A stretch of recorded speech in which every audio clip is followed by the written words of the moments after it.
지금 여러분께서는 박대호 MC가 진행하는 TVN 광주 매거진을 듣고 계십니다.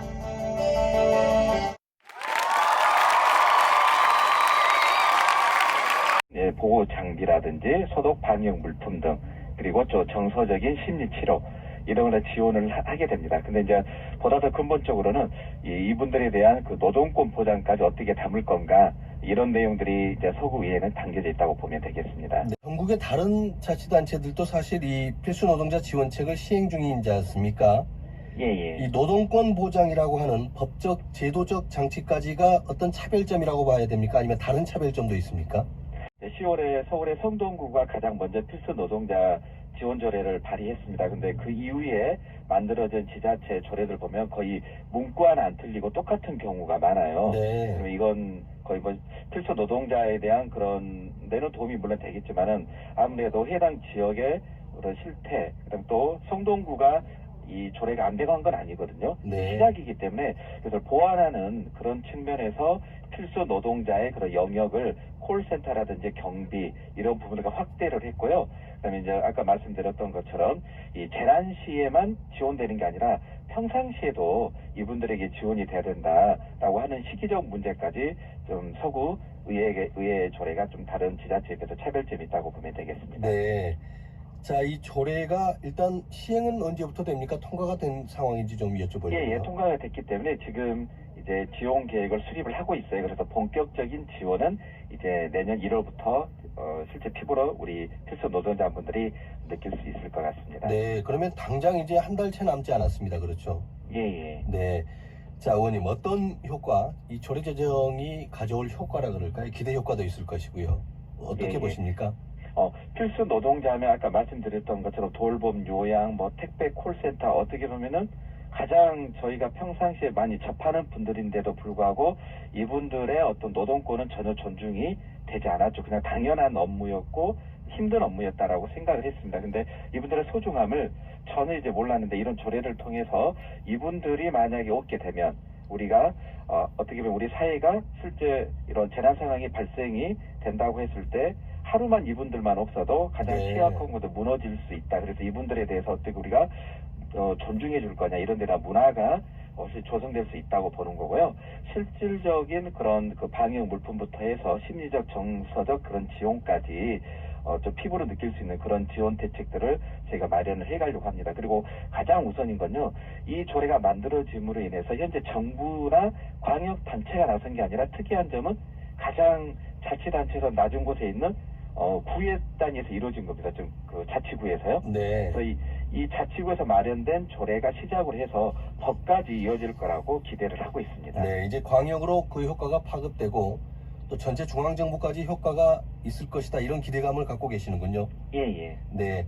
예를 들어서 뭐 방역 물품 같은 경우를 이제 지원해주는 그런 조례들이 만들어지는 내용 아닙니까? 예, 가장 이제 손쉽게 할 수 있는 것은 네. 마스크라든지 소독 물품을 요양보호사라든지 그다음에 대면 접촉하는 분들에게 이제 지급을 하는 게 있겠고요. 네. 또 실제 요양보호사 분들은 매일 대면 접촉해서 어른 환자들도 돌보는데 정작 이 무료 독감이라든지 이런 데서는 무료 독감 혜택을 받지 않고 유료로 하고 있어요. 그래서 이분들에 대해서 예방 접종을 무료로 실시한다거나 네. 또 실제 아파트 경비용 갑질 사건 이런 것들이 상당히 우리 사회 이슈가 되고 있잖아요. 네. 이런 분들에 대한 그런 정서적인 상담, 심리 치료 일단 이런 것부터 하나둘씩 좀 시작을 해갈 계획입니다. 네. 그러니까 갑질로 인한 피해에 대한 어떤 지원도 좀 체계적으로 갖춰지는군요.